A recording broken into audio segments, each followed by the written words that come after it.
We will begin in a minute or two. Thanks for joining us.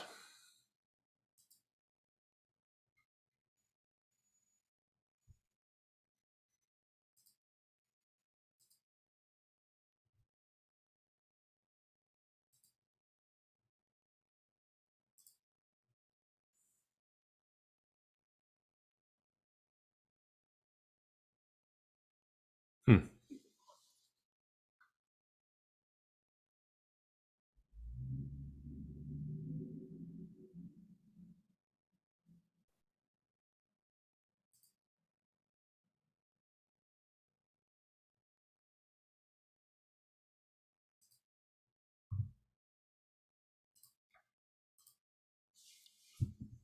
Bear with me one moment while I try to figure something out regarding our YouTube stream.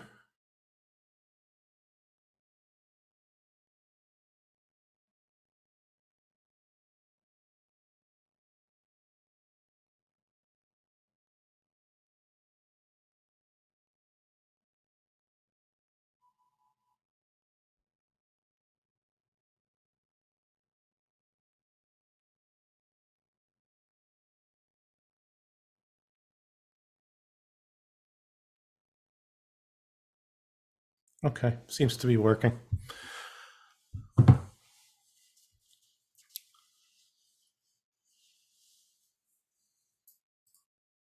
All right.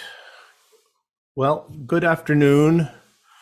My name is Marc Mamigonian. I'm the Director of Academic Affairs at the National Association for Armenian Studies and Research, NAASR, and on behalf of NAASR and the Society for Armenian Studies, the co-organizers of this program, and of course, on behalf of my dear friends and colleagues who have gathered to participate in it, I welcome you.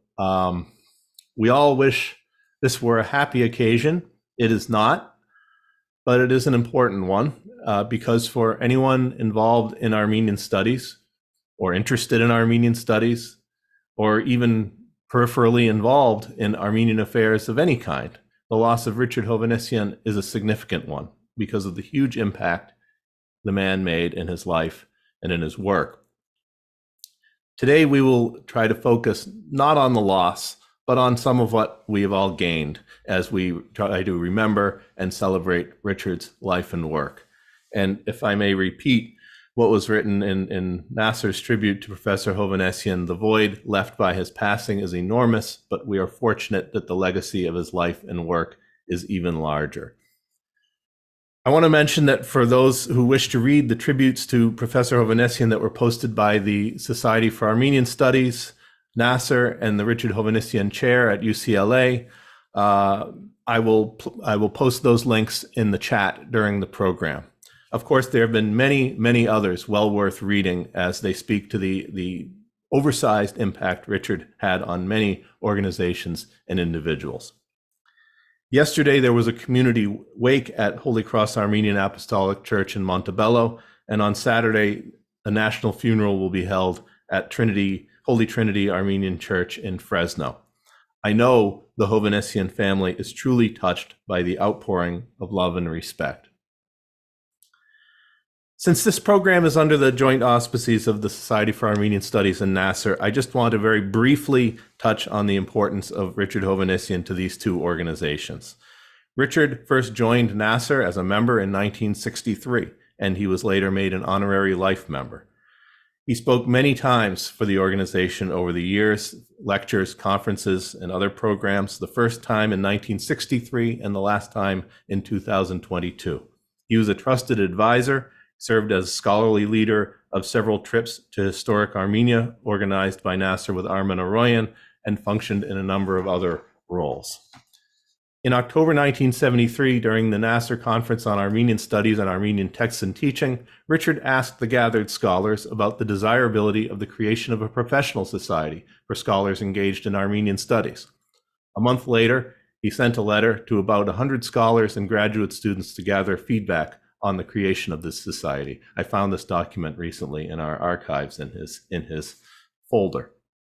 Shortly thereafter, With Nina Garsoyan, Dikran Koyumjan, Avedi Sanjan, and Robert Thompson, Richard became one of the founders of the Society for Armenian Studies and would serve 3 times as its president. In short, the histories of NAASR and of the Society for Armenian Studies and of Armenian studies in general over the past 60 years are simply unthinkable without Richard Hovannisian. It's really that simple. We're very fortunate to have a group of outstanding scholars and valued friends and colleagues with us today. Each of us will speak a bit about 1 or 2 aspects of Richard Hovannisian's life and work as we have experienced it or observed it. We all know there is much, much more to be said, and I'm sure over the near and longer term, there will be opportunities to have other reflections as well. But for now, let me just introduce the speakers. Dr. Sebouh Aslanian is professor of history and holds the Richard Hovannisian Endowed Chair of Modern Armenian History at UCLA. Dr. Houri Berberian is professor of history and holds the Meghrouni Family Presidential Chair in Armenian Studies at the University of California, Irvine. Dr. Bedross Der Matossian is professor of modern Middle East history at the University of Nebraska-Lincoln and is past president of the Society for Armenian Studies, as well as a former member of the NAASR Board of Directors. Dr. Christina Maranti is the Mashtots Professor of Armenian Studies at Harvard University and currently the president of the Society for Armenian Studies. I've already introduced myself. I will now ask Sebouh to begin with his remarks. Sebouh. Thank you very much, Mark, for organizing this meaningful and important event. And thank you to all my colleagues for joining and everybody else joining in from on Zoom. I consider myself fortunate to be the first holder of the chair of Armenian history, named after the late Richard Hovannisian, and also a professor of history at UCLA, where Professor Hovannisian had a storied career as an educator and mentor for half a century. Like all of you here today, I grieve his passing and also celebrate his monumental legacy. Today, I wish to focus on the human element in Professor Hovannisian's scholarship on historic Armenian cities and provinces and his pioneering work on documenting the witness, a practice now at the forefront of genocide scholarship.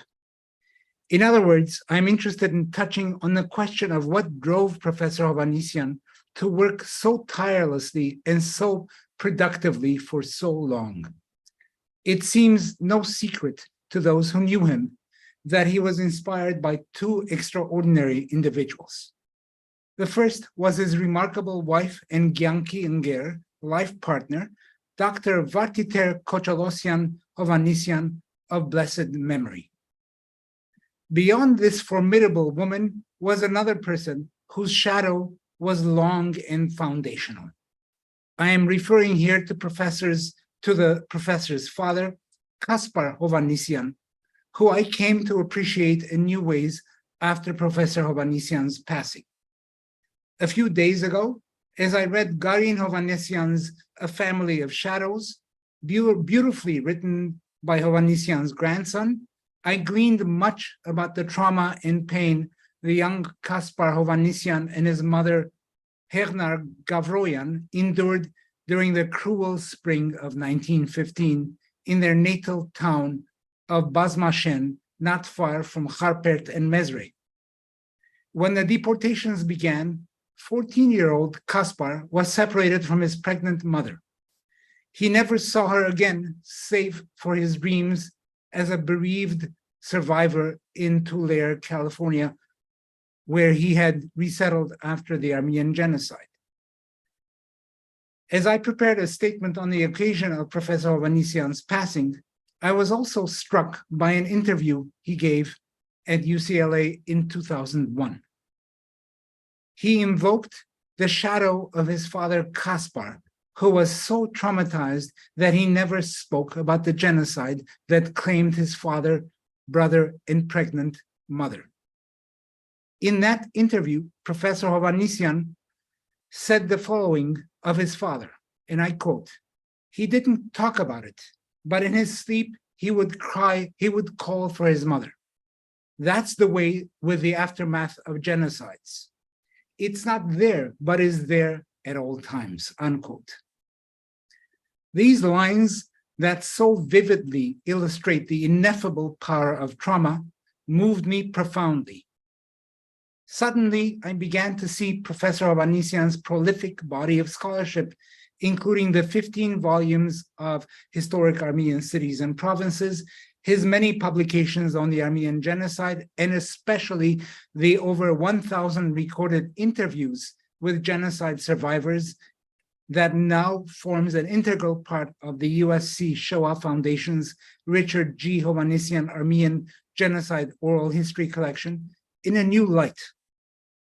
As one of the very first professionally trained historians working on Armenian history in North America, Professor Hovannisian's body of scholarship was not only a truly magnificent feat in its own right, but it was also a cry of a first-generation descendant of genocide survivors. In crucial ways, he enlarged upon the work of scholars and descendants such as Arshak Alboyanjian, Hagop Siruni, Aram Andonian, and others.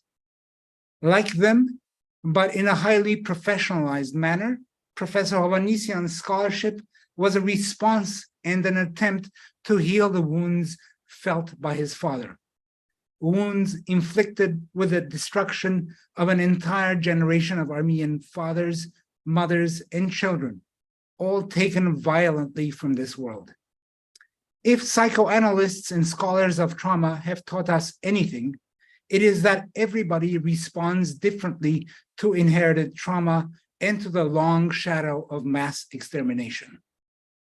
Some cannot respond and thus remain mute and silent. Others resort to activism, while a few others are able to fuse scholarly gifts with engaged activism to fill the void left by genocidal trauma and to rescue what remains from the erosion of history. Professor Hovannisian was one of these rare persons. And in this context, his scholarship and his response to his father's silence reminds one of the celebrated passage in the work of the great Aram Andonian. In concluding my homage to Professor Hovannisian, I'd like to quote from Andonian's work, Medz Vojira, The Great Crime, and end with an invocation from the celebrated Jewish historian Yosef Chaim Yerushalmi, as both speak to a fundamental truth that Professor Hovannisian in his monumental scholarship and legacy reminds us all today. In celebrating his life and work, let us then remember first the profound words of Andonian, a survivor, writer, scholar, and twice deported and yet miraculously survived individual who went on to preserve a massive assemblage of survivor testimonies at the Nubarian Archive in Paris. In his book, The Great Crime, The Latest Armenian Massacres in Talat Pasha, first published in Armenian in 1919 in Boston, Andonian put his survivors' keen intellect on the pulse of history by singling out the importance of historical truth in the memory and lived experience of survivors' testimonies. At a time of general assault on truth and the questioning of the very nature of reality in the era of fake news, it is important to reflect on its deeper meaning in light of Professor Hovannisian's own profound contributions. The following is my own verbatim translation from a passage in Armenian, which I will skip in the interest of time. And I quote here, "When the British entered Aleppo, bringing with them also freedom, I took advantage and labored at least to save history by interrogating those among the survivors that were still capable of recalling the unspeakable terror and atrocities of those past 5 years. Thousands of women, young girls, thus came to see me. They spoke and they wrote. Each of them had their own story to tell, and not one of the tortures they had to endure was similar to the others. I used to often think that for each of them, an entire volume would be necessary to write in order at least to assemble in general outlines their terrible sufferings. And there were more than 100,000 of them who had a volume of things to tell. And even then, this colossal work would still be missing the stories of those who had fallen, taking with them the loss of 1 million volumes, unquote. Let me close my homage to Professor Hovannisian by remembering that the memories of those souls he labored to preserve also need to be protected vigilantly. In his Zakor, Jewish History and Memory, Yerushalmi notes how our age is characterized by, and I quote from an essay of his in that volume, our age is characterized, as he states, quote, with the aggressive rape of whatever memory remains, the deliberate distortion of the historical record, the invention of mythological pasts in the service of the powers of darkness. Against the agents of oblivion, the shredders of documents, the assassins of memory, the revisers of encyclopedias, the conspirators of silence, only the historian with the austere passion for fact, proof, evidence, which are central to his or her vocation, can effectively stand guard. All of us in the Armenian Studies family and beyond mourn the passing of one of the giants in our field. We also celebrate, however, his grand accomplishments and are grateful that such a scholar chose to respond to his father's silence and the ghosts that haunted him by choosing to confront, through humane scholarship and engagement, those conspirators of silence, those assassins of memory, against whose deliberate distortions only a historian with a passion and meticulous scholarship of Professor Hovannisian could stand guard. Թող հողը թեթև նստի Professor Hovannisiani վրա, եւ թող իր երջանիկ հիշադակը իր սիրողներուն ընդմիշտ մխիթարանքով եւ սփոփանքով բարուրե. Thank you.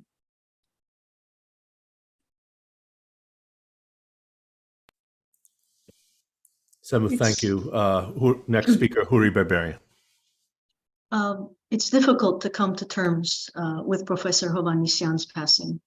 Almost hard to believe, because he was such a dominant part of the fabric of our lives.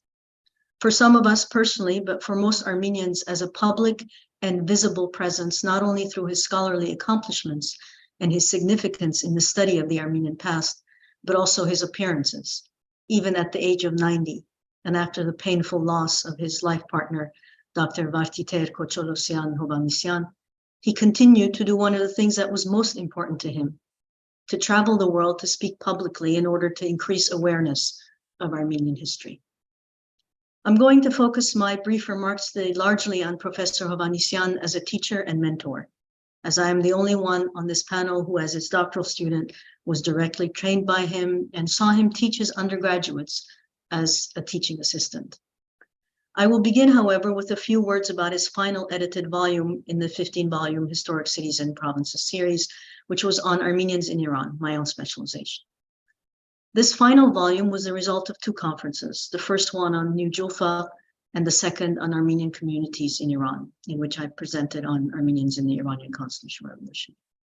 Working on an edited volume can be arduous, even peculiar, because it involves, as Professor Hovannisian himself has pointed out, putting your time and energy into other people's writing. There are relatively few specialists on Iranian Armenians in the world, most especially the modern period. This final edited collection, published in 2021, is a good start in bringing more attention and developing scholarship on the oldest and closest of Armenia's diasporas. In public presentations, Professor Hovannisian has talked about his visits to Tehran and Isfahan as a young scholar. And I was pleasantly surprised when going through Tehran's daily Alik for my co-authored book on Armenian women in Iran, that I came across several articles from the 60s and 70s, proudly talking about his appointment at UCLA, his first book, Armenia on the Road to Independence, in his and Bartiter's visit to Tehran.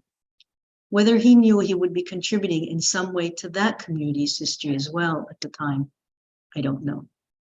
But that was one of the things we shared, a deep appreciation for Iranian Armenian history. We also both happened to be students at Beirut's Nishan Palanjan Jemaran, though very different ones. He was an emerging scholar perfecting his Armenian and then performing it. And I, a kindergarten student years later.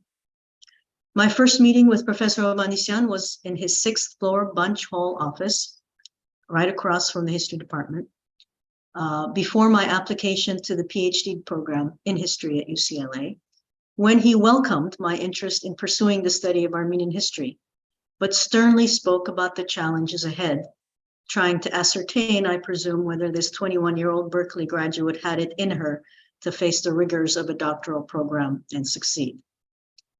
I guess I did, as I spent the next several years under his tutelage and even TA'd for him, including his class on comparative genocide, which was taught for the first time in the history of the department as a hybrid course, with UCLA students learning in person and Berkeley and possibly Santa Barbara, I can't remember, students virtually. Quite a feat for the 90s. Professor Hovannisian was a confident and impressive lecturer, seemingly speaking extemporaneously without any notes. He expressed interest in his undergraduate students as individuals and was quite the promoter of the virtues of studying Armenian history, whether those students were Armenian or not.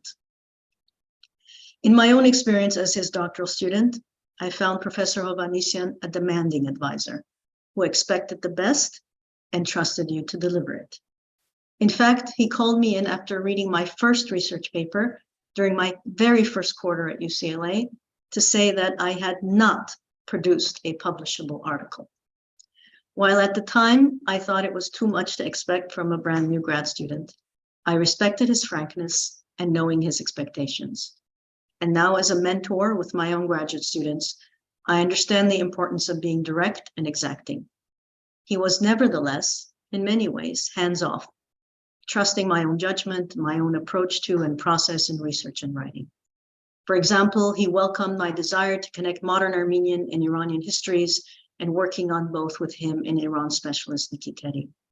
And it is because of the openness at a time when that combination was uncommon, that I developed a double perspective in my scholarship, Armenian and Iranian, which has served me well throughout my career. He was the kind of advisor who modeled rather than lectured to you. I learned through his example and his own experience as he prepared me for some of the harshness of academia, often unfamiliar to those outside it. As one might imagine, as students, we sought his approval and favorable comments.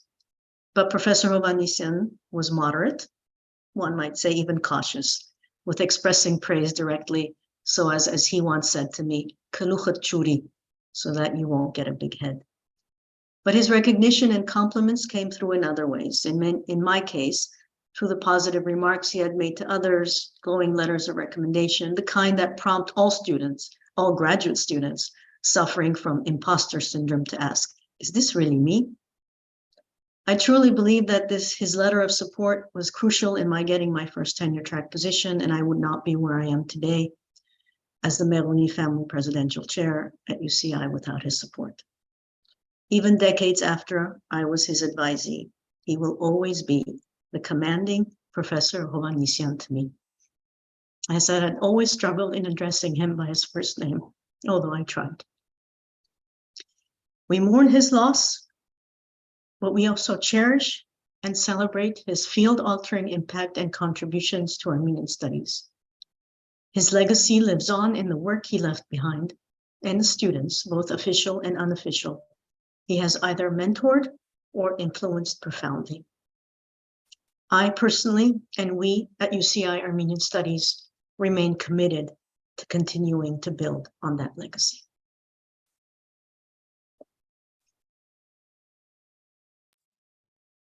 Thank you, Houri. Bedross, please. Thank you very much, Marc. First of all, my condolences to the Hovannisian family, to his students, graduate students, mentees, everyone who knew him. I'm sure there are many scholars who could say whatever I'm going to say, but I'm going to concentrate today on his contribution to genocide studies. I've known Hovannisian for more than 2 decades. He's been a fatherly figure to me and a mentor in modern Armenian history. In order to understand Hovannisian's drive to exploring different aspects of the Armenian genocide, we have to understand who Hovannisian was. As Sebouh demonstrated, that Hovannisian was impacted by his father, but by the memories of the genocide. And I'm just going to start here with a quote as to what drove Hovannisian into the Armenian genocide. And this is a quote from Hovannisian. And I quote, "It was the Turkish government's campaign of denial that pushed me into the arena of Armenian genocide studies through what may be called the back door. I had not chosen this depressing subject." And anyone who does Armenian genocide, it is a depressing subject. This was my comment. "It was the reprehensible action of the government to wipe clean the slate of history, just as its predecessor had wiped clean an entire people that aroused in me a sense of moral indignation and the commitment to engage in the struggle of memory against forgetting despite the highly unfavorable odds." As all of you know, Hovannisian started doing research and publishing on Armenian genocide in a very difficult time period. He was involved in 1965 Montebello, erecting the Montebello Memorial for the Armenian genocide. The 50th anniversary is a turning point for all Armenians. And there are specifically events in Hovannisian's life as he monitored that impacted the drive into publishing on the Armenian genocide.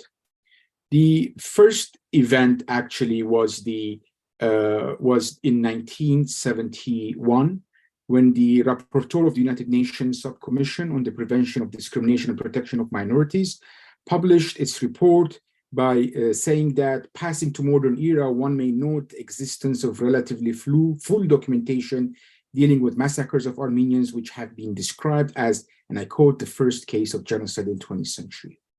And he mentions in his, in his writings that at the beginning of 1965, representative of U.S. governments or local officials would participate in the commemoration, but as a result of Turkey's pressure over the U.S. government, that stopped. And this rapporteur, actually in 1973, the quote changed into just mentioning the Holocaust. This intensive maneuvers to delete, he says, a brief reference to past instances of mass killing without placing blame on any existing state or people, compounded the frustration and sense of helplessness of the Armenian diasporan communities. In a sense, Hovannisian also represented the disappointment, despair of the Armenian diaspora regarding the continuous denial, not only denial, but putting Armenians onto academic map. So his mission was, first of all, to put Armenians on the academic map. Second, to fight against denialism. And third, to continue his work as a scholar of Caucasian history. For those who know, he's a well-known historian of the Caucasian history, specifically the three republics, 1918, 19, 20, 21. But here you have a person who didn't have to even deal with the genocide because of the bitterness that come with it, but he continued to do that. He continued to do that, and each event has the historical background to it.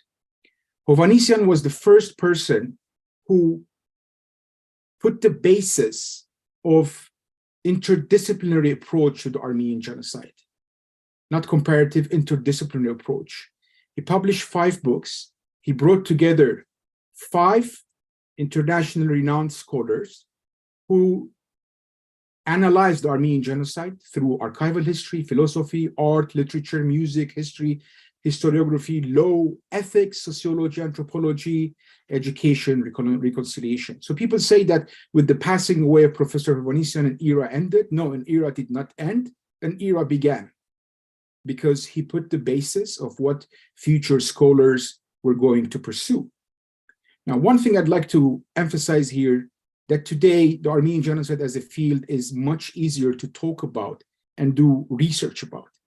At the time in which Hovannisian was acting with his academic activism, we do not have only the pressure of the Turkish government, but also the pressure, marginalization of the academic disciplines of Ottoman and Middle Eastern studies. So that was a huge challenge that he was able to overcome. The first volume that he published was called the Armenian Genocide the Armenian Genocide based on primary sources, was called the Armenian Holocaust, actually, bibliography relating to the deportation. And this was as a result of that Turkish pressure over the US government in order to stifle the Armenian voices when it comes to the genocide.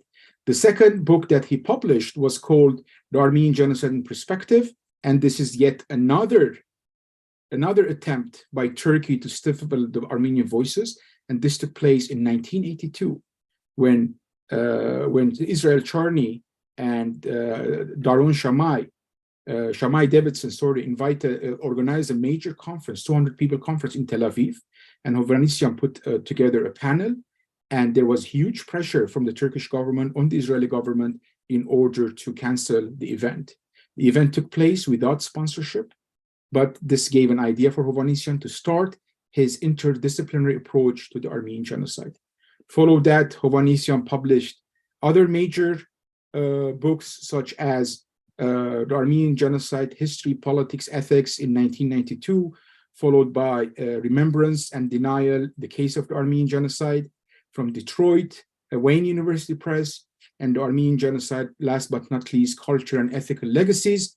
And this volume that was published in 2007 was the result of the 90th anniversary for the Armenian Genocide, commemoration for the Armenian Genocide. It's the largest interdisciplinary volume that exists today about the Armenian Genocide. So to that extent, Hovannisian was forced to be reckoned with. He was a tough person when it came to editing. It's not easy. It's not easy to send him articles because he's very critical of everything. And as Houri said, it's for your own future and for your own goodness. Sometimes you become demoralized, actually. If something you write, it doesn't make sense, and he is very confrontational about it. He was perfectionist, and he demanded a perfectionist approach from all the students, the aim of which to prepare students for the future job market. His legacy will remain, I think, for the future years to come. Many scholars today, prominent scholars who deal with the Armenian genocide, don't understand that the basis of Armenian genocide from interdisciplinary perspective was put by Hovannisian himself, whose field was not genocide studies, whose field was the Caucasian history, Caucasus, the history of the Caucasus. But nevertheless, he made his mission to put Armenian genocide on the map of the American and European education system. May God have mercy on his soul. Thank you. Thank you. Thank you, Bedross. My own remarks, I think, in a lot of ways, continue the line of discussion that Bedross has opened. In thinking about Richard's life and work, one of the things that has always struck me most forcefully is his absolute integrity. And by this, I mean not only the meticulous care with which he approached his work, most vividly seen perhaps in his 4-volume The Republic of Armenia, but also I mean the strong ethical stance he took as a scholar, most especially against the denial of the Armenian genocide. Personally, I know anything I've written about denial over the past 15 years is at most a gloss on work Richard did starting more than 45 years ago. I, for one, would not have known how to think about denial without the framework Richard, more than anyone else, created. I've tried to emulate his deep commitment to factual accuracy and his fundamental and I think unshakable commitment to the idea of truth in history as a form of justice. The book of Ecclesiastes tells us that there is nothing new under the sun. As regards denial of the Armenian genocide, one can feel the truth of this by going back and reading Richard's comprehensive exposure of Stanford and Izol Kural Shah's The History of the Ottoman Empire and Modern Turkey, or at least their treatment of the Armenians in the last decades of Ottoman rule. In his article, The Critic's View Beyond Revisionism, published in the International Journal of Middle East Studies in 1978. All of the elements of what we now know as academic denial of the Armenian genocide are present in the Shah's work, and Richard details them point by point: the quibbling over numbers, the presentation of Armenian life in the Ottoman Empire before the late 19th century as an untroubled paradise, the exaggeration of the role of Armenian revolutionaries, the repetition of Ottoman and Turkish state lies on the, quote, relocation of Armenians from the war zone for their own safety, and so on, and the blaming of the victims above all else. Since the journal granted the Shahs the right to respond, Richard then had to endure the indignity, at least what I imagine was the indignity, of reading their further rationalizations and the soon-to-be mandatory caveat that, quote, no one denies or seeks to deny that the Armenian people suffered terribly the last 2 decades of the Ottoman Empire, but that it was part of a general tragedy that engulfed all the peoples of the empire, variations of which can be found in almost every work of denialism down to this day. Richard took the craft of the historian seriously, and I think for him, the denial of the Armenian genocide was both a personal affront as an Armenian, as the son of genocide survivors, as Sebouh has so poignantly described, but also a professional affront as the dereliction of the duties of a historian. He saw only too clearly that the academic discipline was being subverted, that the writing of history was being used to undo historical truth. This distressed him, as well it might, and he was not afraid to insist on the moral dimensions of writing history, with the concomitant implications for the immorality of writing denialist anti-history. I heard him express this most forcefully in a 2006 NAASR symposium when he stated, quote, I must confess to having difficulty, apparently unlike those who call for, quote, pure scholarship, unquote, in separating sound scholarship from moral and ethical considerations, and even from implicit advocacy. I believe that scholarship in and of itself is essential, but I also believe that, try as one may, social science research cannot be entirely neutral. Historians take positions. Many U.S. historians have, after all, taken a firm stand on slavery, on the treatment of Native Americans, and on a number of social issues. Why, therefore, should it be regarded as unprofessional to take moral or ethical stands when it comes to Armenian history? It's hard to read that and simply not hear his voice in my head. More than ever, the work of analyzing and exposing denial requires the kind of diligence and moral commitment that were Richard's calling cards. And not only denial of the Armenian genocide, but all genocides, as is amply shown in the new book that Bedross has edited, and not only genocide denial, but all forms of historical falsification as well. In some of his writings and in many conversations over the years with me, and I'm sure with hundreds of others, Richard expressed his weariness with the ongoing battle against denial, which he nevertheless recognized as a necessity.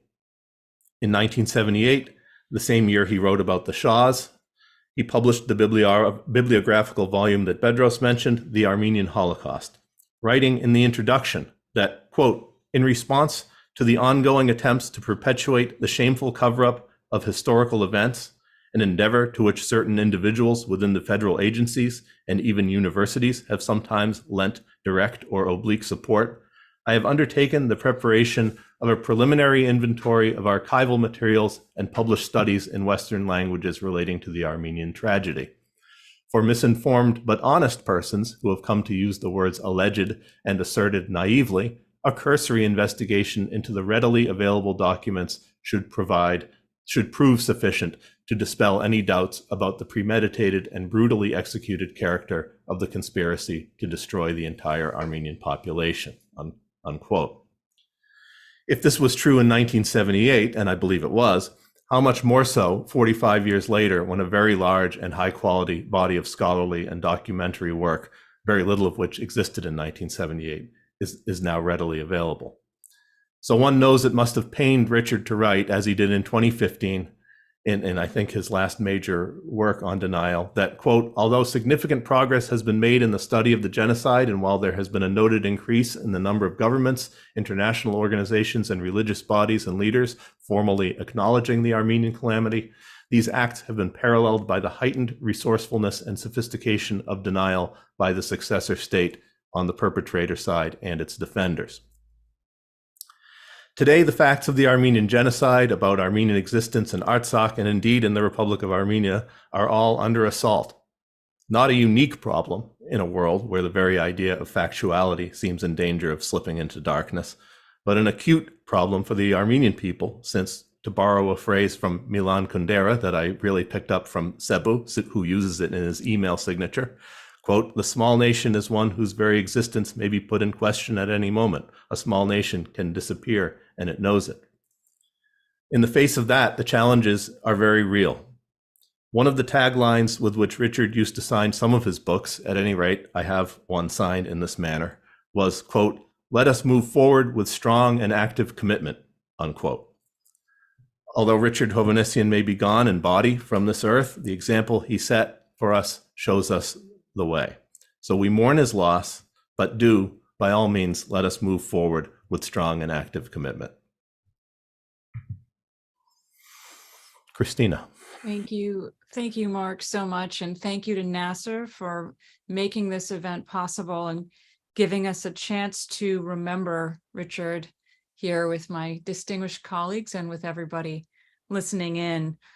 I want to offer, in closing this panel, some personal reflections on Richard. So I won't be talking about his extraordinary craft as a historian, but rather how he served as a mentor and advocate for me. And I know this is true for so many people who may seem unlikely. I'm not a modernist. I'm an art historian, not a historian. I wasn't a formal student of Richard's, but like so many other people out there, he made a huge impact on me. So like so many others, the news of his death hit me with grief and bewilderment. Just a few hours before I learned of his death, I said to my husband that I really needed to talk to him. As the president of SAS, I really needed his guidance on how he did it all, the immense scholarly activity, the production of excellent students and scholars, the constant program of events, those amazing conferences on the historical provinces. How is all this possible? And the very same day, this was the 11th of July, I got the email with only his name as a subject line, which you know is never good. And I knew that it was too late to ask those questions. Flooding back to me came so many vivid memories about his generosity, about his kindness, and about his true leadership.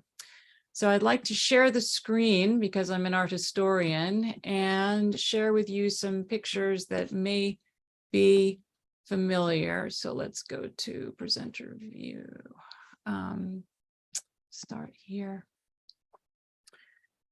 So I met Richard when I was a graduate student, and I was invited to give a paper on one of those legendary conferences on the historic provinces of Armenia. I knew nothing and I knew no one, and I'd never been to Los Angeles. And yet when I got there, it was immediately apparent that this was a real community. Hundreds of people came out to these conferences. There was unbelievable hospitality. There was the incomparable Vartiter and the whole family. I remember how I immediately felt at home. And in my mind, and forgive me if this sounds superficial, but there was something in those meetings, those evenings after the conference. It was very much caught up with food, and central for me were those big platters of pilaf with the herbs. I'd never seen anything like that. I met so many lifelong friends over those platters of food. some of whom were the stars of Armenology in the United States. Some of them were from the UK. Some have passed on as well. But being there, having the chance to be part of those conferences was extraordinarily important for me. And looking back, I didn't have an advisor, a PhD advisor in Armenian studies.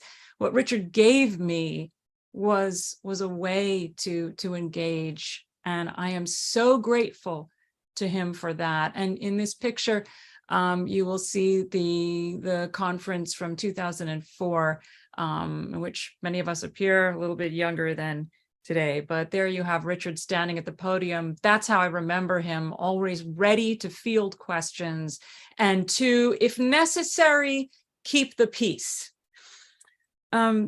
Those conferences were a chance for me as a young scholar to present and to publish. This was a great gift because there were fewer back then, there were fewer graduate student conferences like there are now.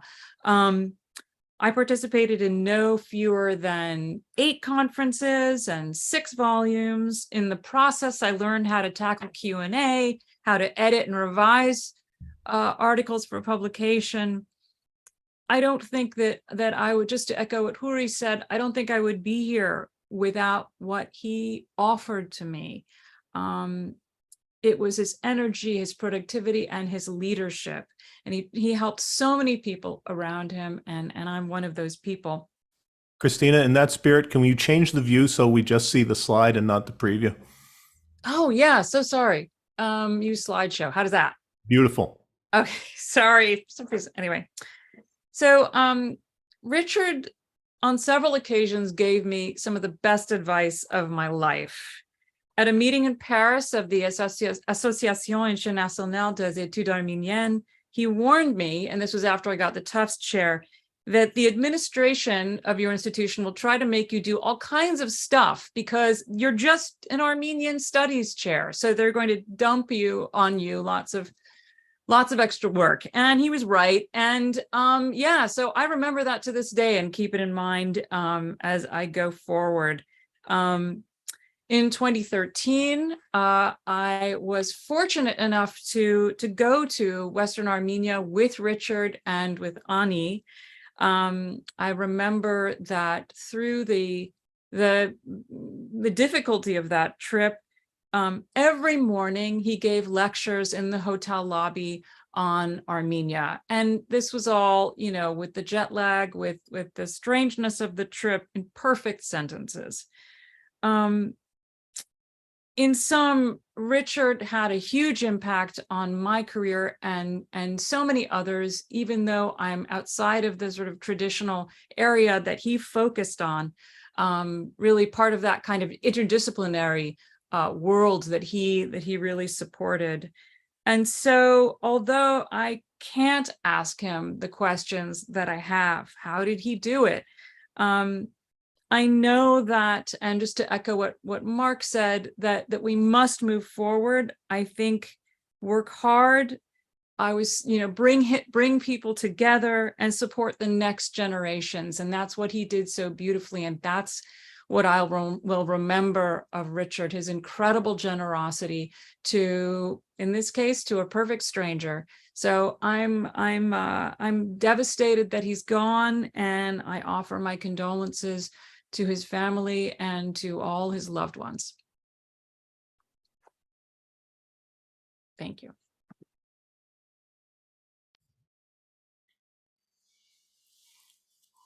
If I could just add something, and I would welcome, of course, anyone else doing likewise. The level of energy was simply not human. And on days, and there are many of them, when I feel overwhelmed or aggravated or frustrated with whatever, I think of Richard, and I would think of Richard at age 90 and just plowing forward, just going forward. You just have to keep moving forward. And it doesn't matter how many flight connections you need to make. It doesn't matter, how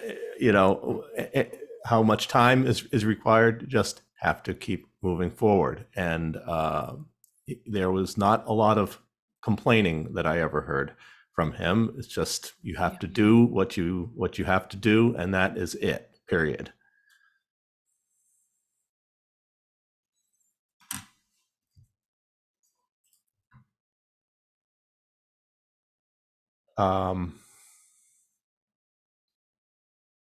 I wanted to share one anecdote from the Zoom from Gregory Aftandilian, cousin of Professor Hovannisian and a former board member at NAASR. He says,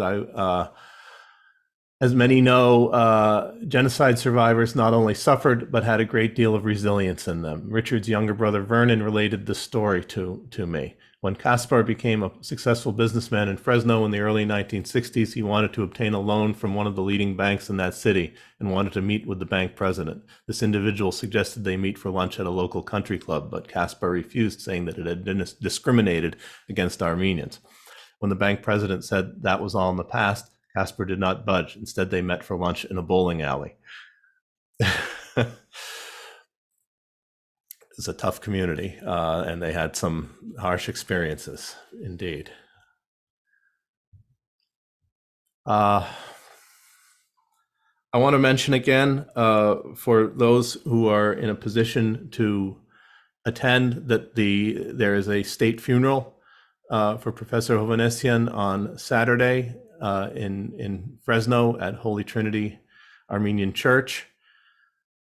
And again, this may be the first, but it undoubtedly is not going to be the last event commemorating, memorializing, and honoring Professor Hovannisian, neither for NAASR or SAS, nor for a myriad of other Armenian groups and academic organizations who will undoubtedly also be remembering his incredible life and work. But like everyone else who has spoken, I join in expressing my condolences to his family and loved ones, and to the worldwide community who loved and respected him. If there are no final words, we will close, and we will remember, and we will move forward. Thank you, everybody who was able to join us today. Thank you, Mark.